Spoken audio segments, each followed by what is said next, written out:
Saludos, bienvenidos a la primera parte de la lección número 10 de nuestro curso de Razonamiento Lógico Matemático 1. Al final de la lección anterior yo expliqué una notación y mi explicación no estuvo clara para muchos estudiantes y tenían razón, no estuve muy claro en esa explicación.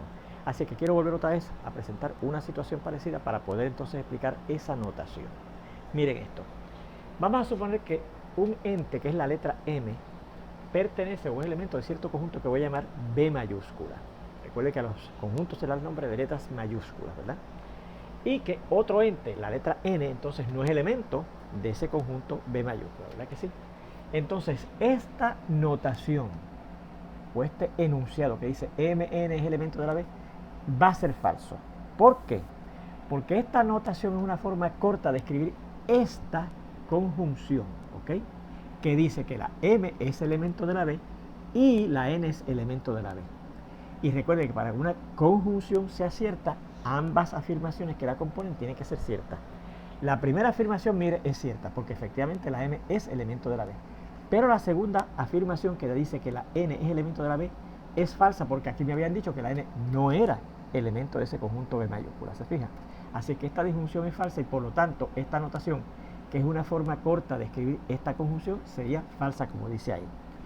Si yo tengo ahora la notación que dice que Mn no es elemento de la B, fíjese que esto claramente es la negación de esto, ¿verdad? Porque aquí dice que Mn es elemento de la B y aquí dice que Mn no es elemento de la B. Pues si esto ya decidimos que era falso, pues entonces esto tiene que ser cierto. Ahora, ¿por qué será que esa notación ahora es cierta? Porque fíjese que al ser esto la negación de esto, pues esto va a ser la negación de a lo que equivale esto, que es esta conjunción, ¿verdad que sí? Así es que esto es la negación de esta conjunción.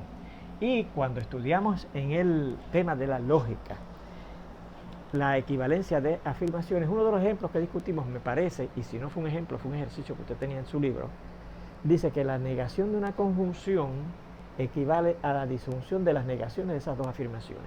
Así que si aquí yo estoy negando esto, que es negar esta conjunción, pues negar esta conjunción será, según dice este, negar lo primero, que negar esto sería que la M no es elemento de la B, o negar lo segundo, que negar que N es elemento de la B, pues será que N no es elemento de la B. Y entonces para que esta disjunción sea cierta, por lo menos una de las dos afirmaciones que la componen, esta o esta, tiene que ser cierta. Esta, fíjese que sería falsa, porque decir que M no es elemento de la B niega esto que yo sé que es cierto, que la M es elemento de la B. Así que esto es falso. Ahora, esta segunda afirmación que compone a esta disjunción es cierta.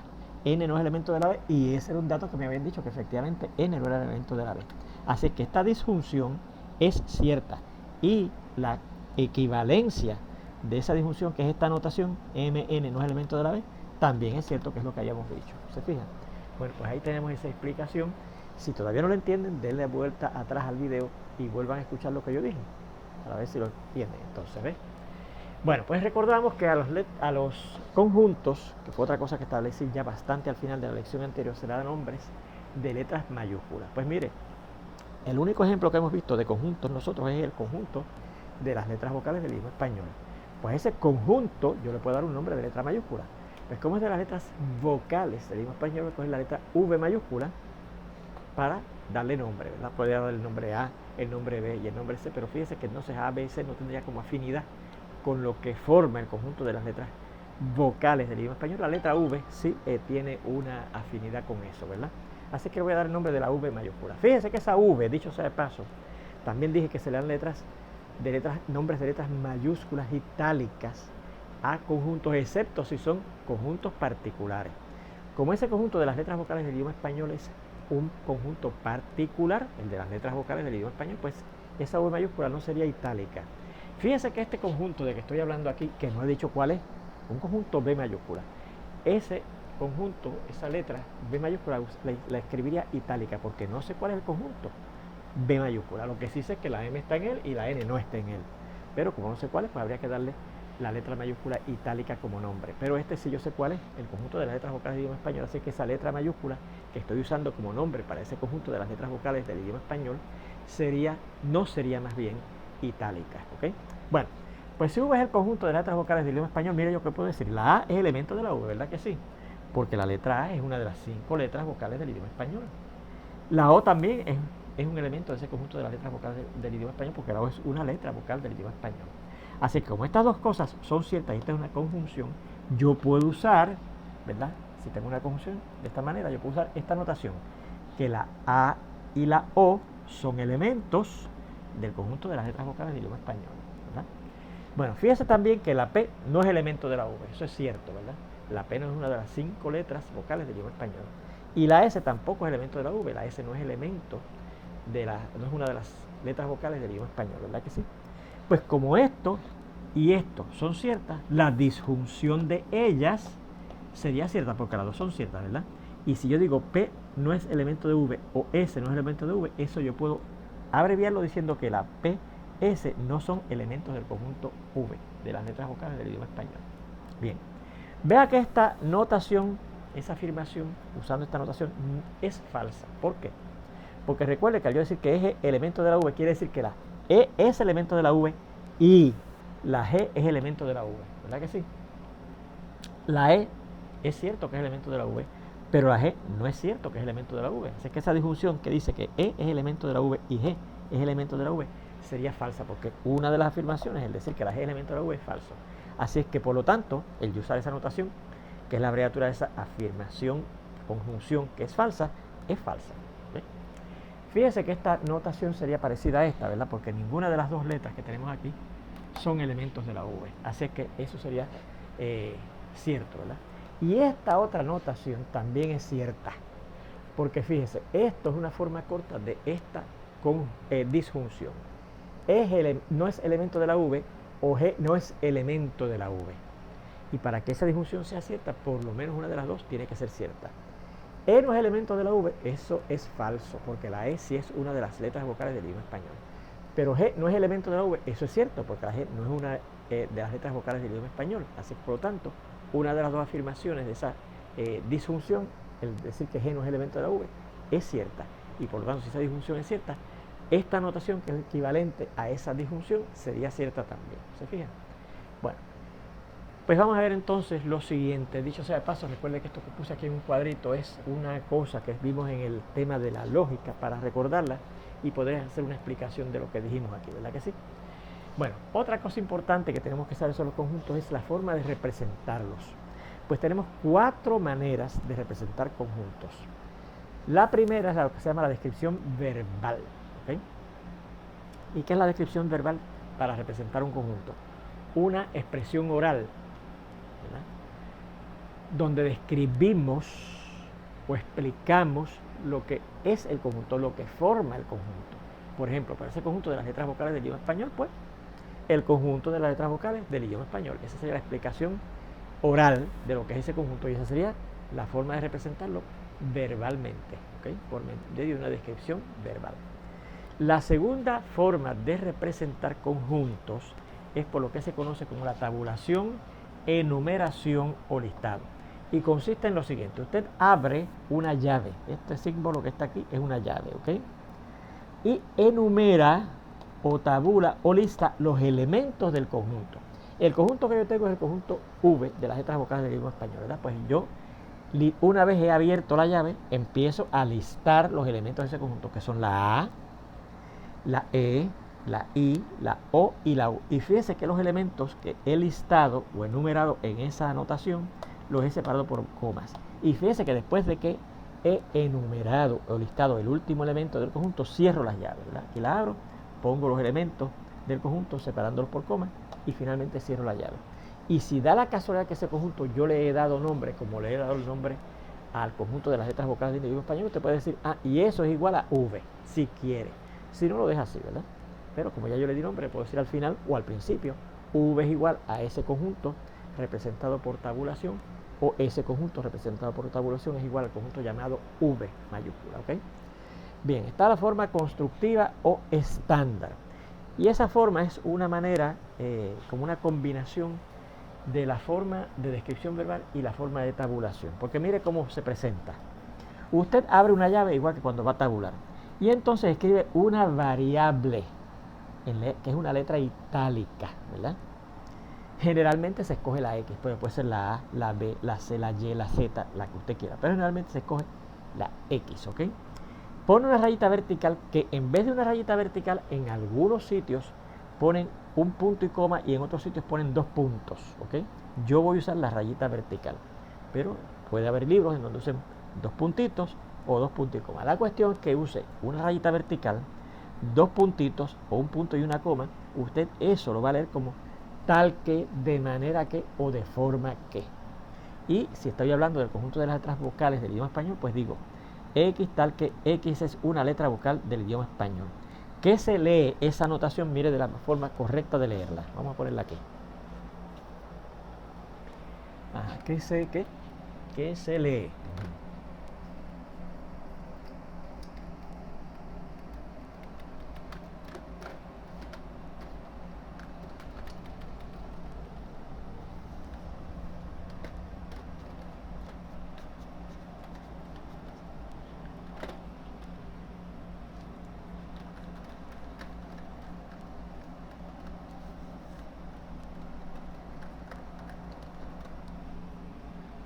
Que se lee así.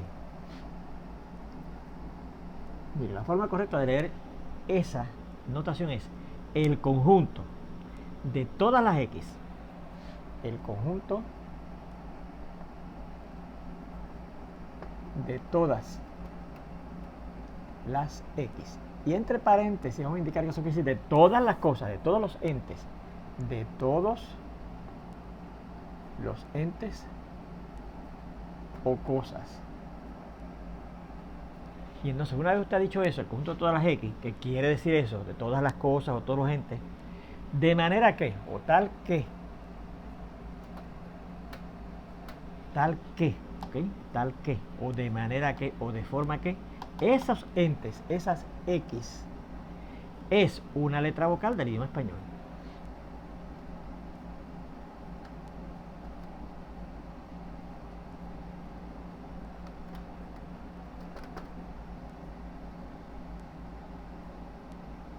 Esa es la forma correcta de leer esa notación. Y muchos estudiantes entonces tienen esta confusión. Que dicen, pues mire, profesor, entonces eso que dice ahí no es el conjunto de las letras vocales. Porque ahí dice que va a ser el conjunto de las cosas, que es una letra vocal. Una. No. Porque recuerden que usted empieza diciendo el conjunto de todas esas cosas, de todos esos entes, todas esas cosas llamadas X, de manera que cada una de ellas es una letra vocal del idioma español. Y ahí están incluidas todas. Puede ser la A, la X puede ser la A, puede ser la B, puede ser la E, puede ser la I, puede ser la O o puede ser la U, ¿verdad? Cualquiera de ellas. Bien. Y finalmente, déjenme ver otra cosita que quería decirles aquí. Sí, ok.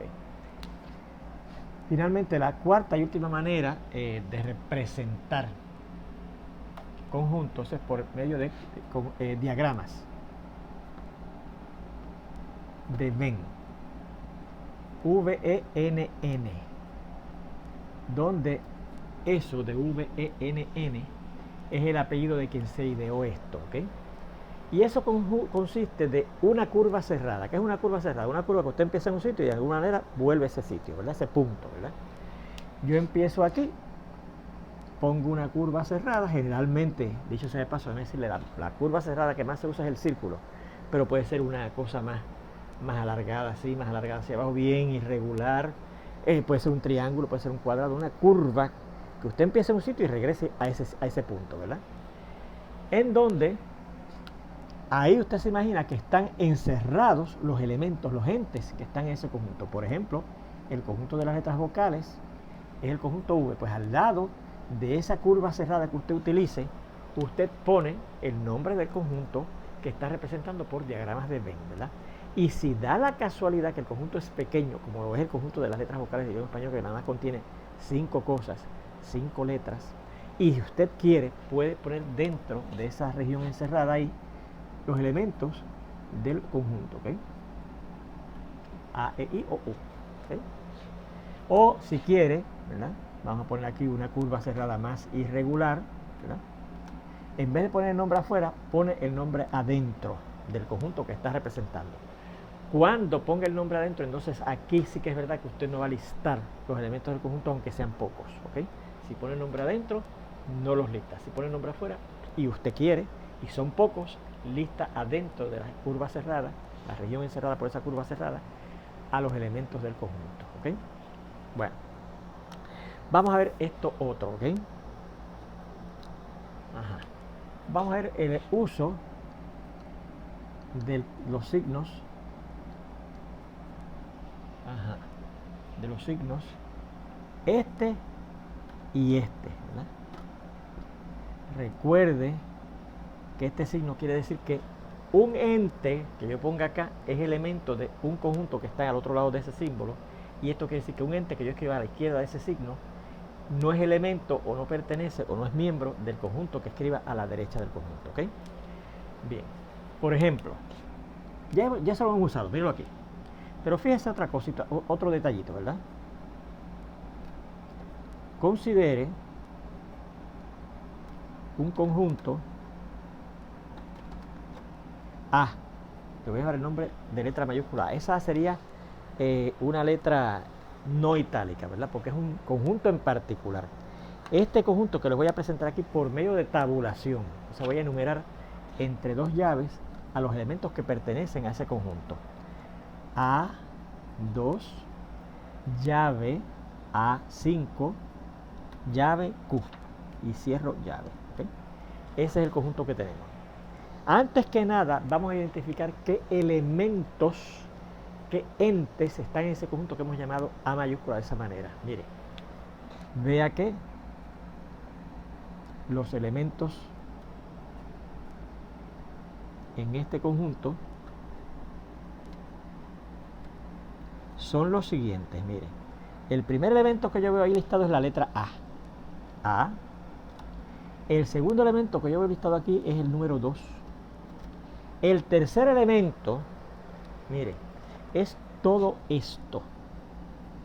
O sea, yo no puedo decir que el siguiente elemento es A y que el siguiente elemento es 5. No, el siguiente elemento después de 2 es todo esto, ¿verdad? Porque fíjense que aquí hay una coma y aquí hay una coma.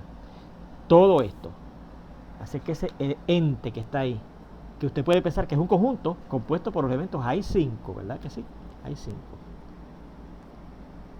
Es uno de los elementos de ese conjunto. Y el último elemento es esta letra Q. Aquí la I la acentúo para que sepa que no es la letra Y, sino la palabrita I, ¿verdad? Que como consiste de una sola letra, pueden confundirla si no le pongo el acento por la variable I o Y, ¿verdad? Y Q. Esos son los elementos de ese conjunto. ¿Okay?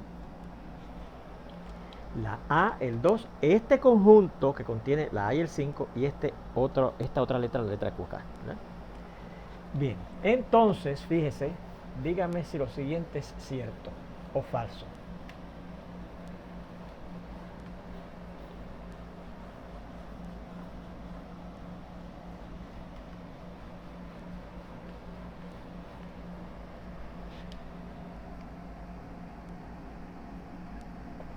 Vamos a ver, miren. Esto que dice que la A es un elemento de ese conjunto. ¿Eso será cierto o será falso? Vamos a ver si el ente A está en ese conjunto. Vamos a ver, aquí está el conjunto A y el ente A, míralo ahí. Y yo lo había dicho que era uno de los elementos, ¿verdad? Míralo aquí, el A, la letra A. Así que eso es cierto. La A es cierto. Muy bien. Y la Q no es elemento de A.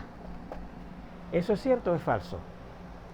Falso, porque mire, la Q es uno de los 5 elementos. 1, 2, 3, 4, 5. Perdón, 4 elementos. 1, 2, 3 y 4. Uno de los 4 elementos que está en ese conjunto, ¿verdad? Así que esto sería falso, ¿verdad? Porque la Q sí es elemento, ¿verdad? Otro. La A, Q son elementos de A. ¿Eso es cierto? Sí, eso es cierto. Porque recuerde que esta es una forma de decir que la A es elemento de la Q, la A es elemento de la A mayúscula y la Q es elemento de la A mayúscula, ¿verdad que sí? Es una forma corta de escribir esa conjunción. Y esas dos afirmaciones son ciertas. La A es elemento de la A, miren lo que habíamos dicho aquí, ¿verdad? Y la Q, mírala aquí, también es uno de los elementos de la A. Mírala aquí, también está listado como uno de los elementos de la A, ¿verdad? Así que esto es cierto. ¿Okay? Fíjense en esta otra, que dice A5 es elemento de la A. ¿Okay? A5 entre llaves es un elemento de la A. ¿Cierto o falso? Cierto, ¿verdad que sí? Porque fíjense que ese elemento, mírelo ahí, ese conjunto compuesto por la I y la 5 es un elemento del conjunto A, ¿verdad? O sea que fíjense que ese conjunto A, uno de sus elementos es otro conjunto, ¿sí? Así que esto es cierto, ¿verdad? Bien. A y 5, el 5 es elemento de la A. El 5 es elemento de la A. Muchos estudiantes se sienten tentados a decir que sí, porque lo ven por ahí, mírenlo, dentro de la A. Pero no, el 5 no es elemento de la A, porque el 5, a pesar de que usted lo ve escrito ahí, pertenece a un conjunto y ese conjunto es el que es elemento de la A, ¿ok? Así es que esto sería falso, ¿ok? Esto sería falso, ¿ok? Fíjese que la A sí es elemento de la A. Y usted dice, pero la A la te veo ahí dentro. Y usted me dijo aquí que era elemento de la A. Porque el 5 que está ahí dentro también, ahora usted me dice que eso no es elemento de la A, ¿verdad? Eso es falso. Porque fíjese que la A, además de estar ahí, estaba listada afuera, como un elemento aparte, ¿verdad? Otro elemento que está en ese conjunto A mayúscula. ¿Se fija? Así que por eso esto es cierto, pero esto es falso, ¿ok? Fíjese en este otro, que dice que la P no es elemento de la A. ¿Eso es cierto o es falso? Eso es cierto, ¿verdad que sí? La P yo no la veo como uno de los elementos de la A, ¿se fijan?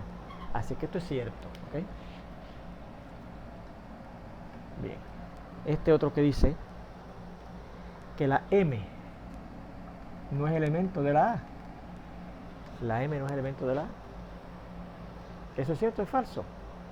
Eso es cierto, la M yo no la veo como uno de los elementos de ese conjunto A mayúscula, ¿ok? Esto es cierto. Bien. Y esto que dice P, M, no son elementos de la A. ¿Eso es cierto o es falso? Eso es cierto, porque ni la P ni la M son elementos de la A, ¿verdad? Y recuerda que esta sería una forma corta de decir P no es elemento de la A o M no es elemento de la A. Y las dos cosas son ciertas y esa disjunción sería cierta. Así que esa anotación, que es una forma corta de escribir esa disjunción, sería cierta, ¿verdad que sí? Fíjense en esta otra que dice el 5 no es elemento de la A. Volvemos a la situación, ¿verdad? Yo veo el 5 ahí, pero no, el 5 yo no lo veo suelto, lo veo aquí enyuntado, como decimos aquí, ¿verdad? Con la A en un conjunto. Así que efectivamente el 5 no es elemento de la A. Y de hecho, fíjense que esto sería la negación de esto. Y si esto es falso, la negación de esto tiene que ser cierto, ¿verdad que sí? Así que esto es cierto, ¿se fijan? Pues miren, ahí tenemos unos ejemplos, ¿verdad? En donde yo he vuelto a utilizar esos signos de ser elemento de o no ser elemento de. Con un conjunto que es un poquitín, podríamos decir, tramposo, ¿verdad? Porque fíjense que hay un conjunto dentro de ese conjunto, como uno de los elementos de ese conjunto, ¿ok? Muy bien, pues vamos a ver el siguiente concepto.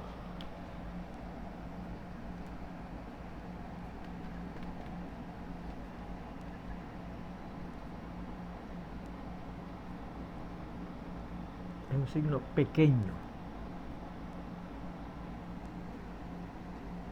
que se escribe en la parte inferior derecha de otro símbolo, de un símbolo.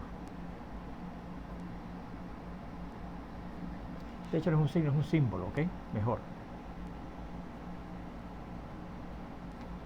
Generalmente es un número. Donde fíjense que todavía, aquí, no hemos hablado de lo que son números. Recuerden que este es un curso de matemáticas, razonamiento lógico matemático, pero todavía no hemos hablado de números. No he querido entrar en los números que muchos de ustedes pues le tienen como respeto y que a los números. Ya usted verá cuando termine el curso que no hay que tenerle tanto miedo a nada, ¿okay? Bien, su propósito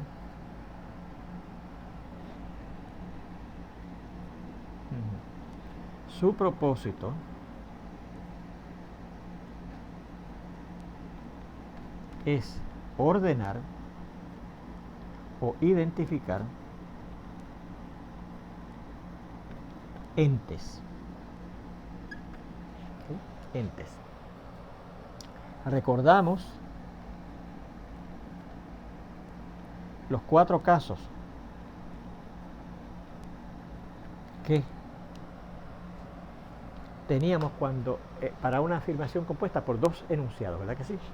Los 4 casos que teníamos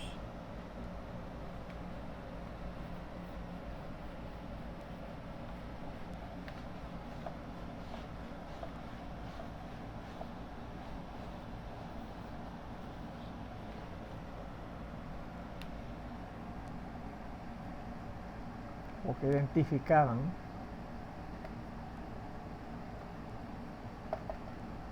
las 4 posibilidades que podían ocurrir para un enunciado compuesto por 2 afirmaciones o enunciados, ¿verdad?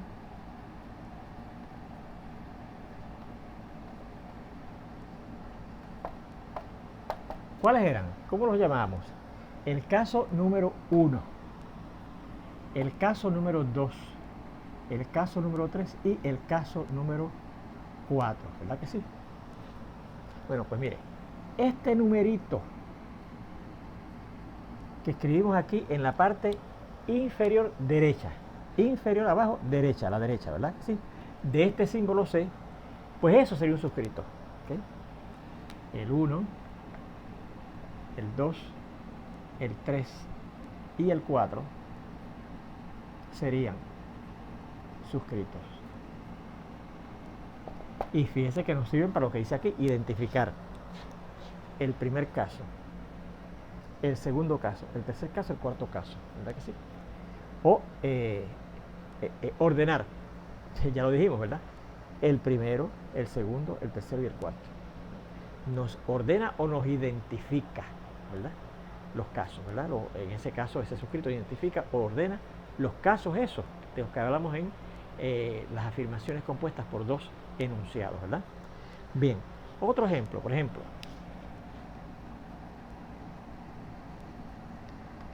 considere el conjunto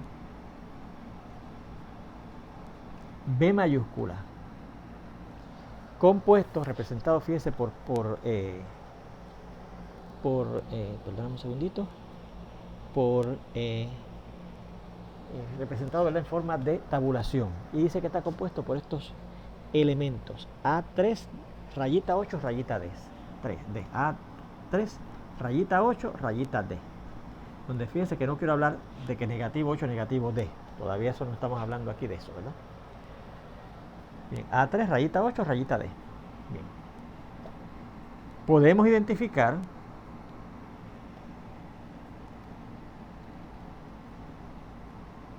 a los elementos de este conjunto del siguiente modo.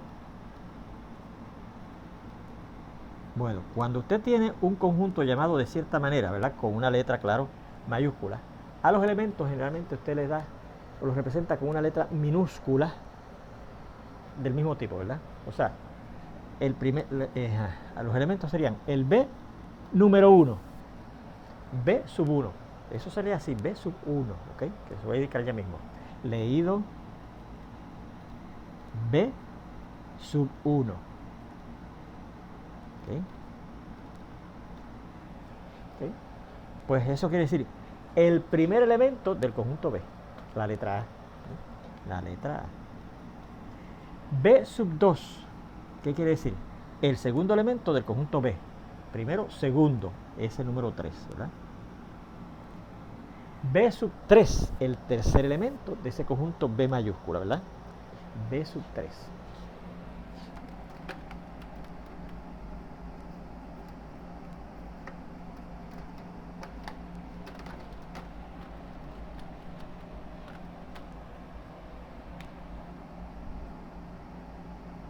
El tercer elemento de ese conjunto, que sería el negativo 8. y B sub 4, el cuarto y último elemento de ese conjunto, que sería el rayita D, ¿ok? Bien. Si B hubiese sido este conjunto, 3, rayita D, rayita 8 A, entonces, en este caso, el elemento B sub 1, ¿ok?, sería el primer elemento ahora, que es el 3, distinto al primer elemento de ahorita, que era el A, ¿verdad? El B sub 2 sería ahora el segundo elemento en esta enumeración, ¿verdad?, la rayita D. El B sub 3 sería el tercer elemento en esta enumeración, que sería el rayita 8, que da la casualidad que es el mismo B sub 3 de ahorita, ¿verdad? Míralo aquí. El B sub 3 vuelve a ser el mismo, porque el 8 quedó, el rayita 8 quedó en la misma posición, ¿verdad? En la tercera posición, primera, segunda, tercera. Primera, segunda, tercera. Y el elemento B sub 4 sería el cuarto elemento de ese conjunto, que es la letra A, ¿ok? Así que fíjense para qué se usan esos suscriptos, ¿ok?, para identificar u ordenar los elementos mayormente de conjuntos, ¿ok? La notación, digamos, A sub I, se lee lo que les acabamos de decir, ¿verdad? A sub I, ¿verdad?, que ya se lo indicamos aquí en particular. B sub 1, ¿verdad? Y en este, la I es un suscrito. Ese símbolo pequeño, se escribe más pequeño que el símbolo que tenemos aquí, escrito en la parte inferior derecha de este otro símbolo, se llama el suscrito asociado a este símbolo llamado A, ¿ok? Bueno, vamos a ver ahora lo siguiente. Un conjunto muy importante, ¿ok? Un conjunto muy importante. Vamos a decir, dos conjuntos, de hecho son dos conjuntos muy importantes. ¿Y cuáles son esos dos conjuntos muy importantes? Pues miren, al fin, en nuestro curso vamos a empezar a hablar más bien de entes matemáticos. ¿Okay? Fíjense que hemos hablado aquí de afirmaciones, de enunciados, hemos probado hasta teoremas que no tienen que ver con entes matemáticos. ¿Se acuerdan? Cuando demostramos aquello de que si el carro estaba dañado, de que si no como dulces de chocolate, entonces siento calor. Entes que no eran matemáticos. Ahora vamos a ver entes matemáticos al fin. Tenemos que enfrentarnos a los entes matemáticos, porque este es un curso de razonamiento lógico matemático. Así que, pero yo te verá que no hay que tenerle miedo de ninguna especie. ¿Okay? Ajá. Vamos a imaginarnos, les voy a hacer un cuento, ¿verdad? Un cuento. Vamos a imaginarnos a un hombre en la antigüedad, bien en la antigüedad, que vamos a llamar Pablo. ¿Okay? Vamos a empezar a poner aquí unos nombres, ¿verdad? Porque esos cuentos nos van a ir a ayudar a ir encontrando, descubriendo números, ¿ok? Descubriendo números. Porque usted verá que los números en cierta forma existen. No se los inventó el hombre.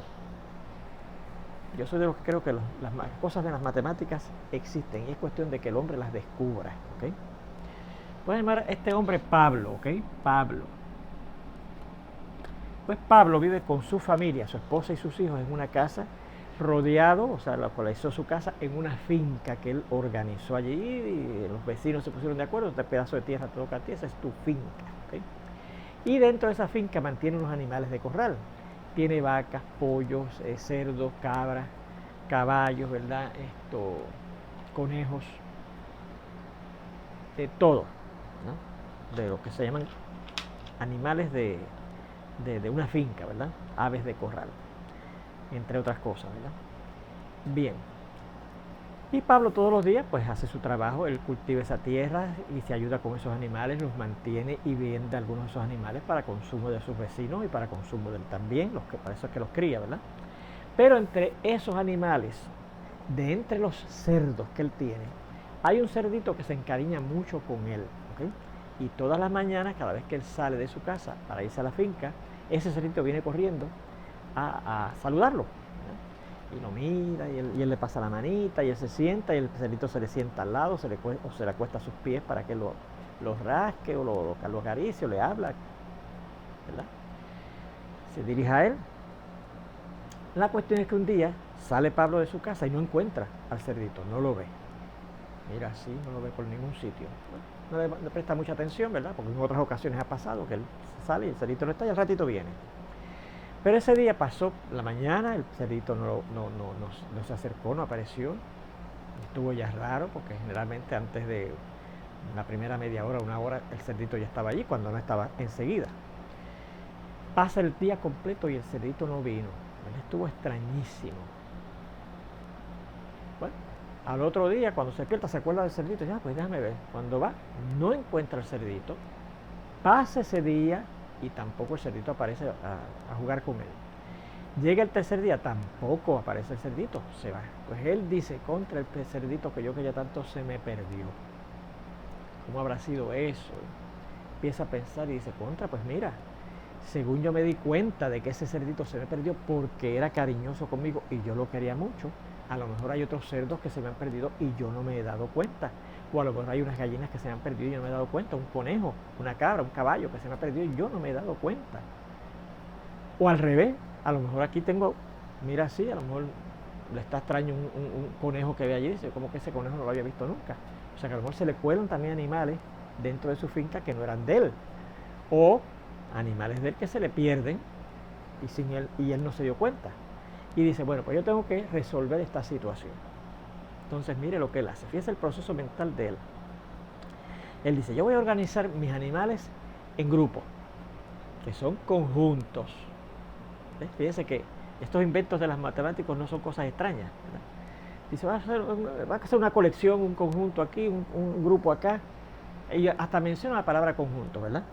Los conjuntos de mis distintos tipos de animales. El conjunto de mis gallinas, el conjunto de mis cerdos, el conjunto de mis conejos, el conjunto de mis cabras, etc. ¿Okay? Bueno, pues entre esos organiza a sus cerdos, ¿okay? Y sin él darse cuenta está formando un conjunto, está bien definido. Son cerdos que son de él, ¿verdad? Ahí no hay cerdos del vecino ni cosa que se parezca, ¿ok? Son los cerdos que son de él. Y él organiza el conjunto de los cerdos que le quedan después de haberse perdido ese cerdito. Y vamos a suponer, ¿verdad? Él no piensa en esto, pero fíjense que el proceso mental es eso. Él está organizando un conjunto. ¿Ve lo importante de lo que son los conjuntos? Un conjunto que nosotros lo vamos a llamar C por aquello de ser el conjunto de los cerdos de Pablo, ¿ok? Bien. Y claro, vamos a representar por tabulación. Abrimos la llave y empezamos a poner los cerdos ahí. Vamos a identificarlo con las cabezas de los cerdos, ¿verdad? El primer cerdo se ve así, ¿verdad? Vamos a dibujarlo así, ¿verdad? El segundo cerdo, ¿verdad? Separamos por coma, ¿se fija? Está aquí. El tercer cerdo está aquí. El cuarto cerdo está aquí. Este cerdo, que sería el quinto cerdo, está aquí. Y el sexto cerdo está aquí. Fíjese que yo, sin darme cuenta también, he estado usando eso de el suscrito, ¿verdad? Primer cerdo, segundo cerdo, tercer cerdo, cuarto cerdo, quinto cerdo, sexto cerdo, ¿verdad? O sea que fíjese que no tan solo Pablo está organizando sus cerdos, sus animales en distintos conjuntos, y estoy presentando en particular el conjunto de los cerdos, lo llamé letra mayúscula C por aquello de ser cerdos, ¿verdad? Y los tabulamos, los pusimos ahí dentro de ese conjunto, que él ni piensa en eso, ¿verdad? Pero fíjense que eso es lo que hay. Fíjense que los matemáticos son muy prácticos, han ayudado mucho a la humanidad. Mire qué clarito ponemos ahí el conjunto de los cerdos de Pablo, ¿verdad? Bien, pues ahí tenemos. Y él dice, bueno, pues ahí están mis cerdos, ¿verdad? Bueno, pues ¿cómo yo sé que esos son mis cerdos? Pues piensa en una cosa y dice, bueno, la pregunta, ¿cuántos cerdos yo tengo? Ah, pues mire, ahí hay como hay una cosa, y ahí empieza a pensar una cantidad de cerdos, ¿verdad? ¿Cómo yo conozco la cantidad de cerdos que tengo? Pues se le ocurre, busca un papel, una hoja, a lo mejor no tenía papel en aquel tiempo, una hoja, y en esa hoja le hace unas rayitas, unos trazos, ¿verdad? Vamos a poner que tenía un papel, ¿verdad? Tenía un papel, claro, en aquel tiempo serían unos papeles bien irregulares porque no había máquinas para hacer papeles correctos, ¿verdad? Y pone una marquita que va a ser una rayita o lo que él quiera marcar por cada uno de los cerdos que él tiene. Un cerdo, dos cerdos, tres cerdos, cuatro cerdos y el quinto cerdo y sexto cerdo, ¿verdad? Primero, segundo, tercero, cuarto, quinto y sexto. Ahí están los 6 cerdos marcados, la cantidad de cerdos los marcó en un papel, ¿verdad? Si es que tenía papel. Bueno, pues con eso él le ayuda a controlar, porque todos los días él dice, bueno, vamos a ver si están los cerdos aquí, vamos a ver. Chequea. Y tiene el papel, ¿verdad? Y dice, tengo esa cantidad de cerdos. Mira así, ve un cerdo y dice, pues ya tengo el primero. Aquí está el segundo. Aquí veo el tercero. Ah, mira, por aquí pasó el cuarto. Allí está el quinto. Allí está el sexto. Y registra que están los 6 cerdos que él tenía. Si no encuentra uno de esos 6 de esos cerdos para parear con esas marquitas, es que le falta uno. Si después que parea sus cerdos con las marquitas y ve otro cerdo, dice, ah, pues se me coló uno. De esa forma él controla la cantidad de cerdos. Pues así mismo va a poder controlar la cantidad de vacas, la cantidad de cabras, la cantidad de conejos, la cantidad de caballos, la cantidad de gallinas, etcétera. ¿Se fijan? Bueno, pues fíjense, descubrió una cosa que se llaman números, ¿ok? Números, cantidad, ¿ok? Fíjense que él los representó de esa manera, ¿verdad que sí? Pero a través de la historia, distintas personas, distintos Pablos han representado esas cantidades de distintas maneras. Bueno, pues con esto terminamos esta primera parte de la lección número 10. Ya prontito espero verlos en la segunda parte. Nos vemos entonces.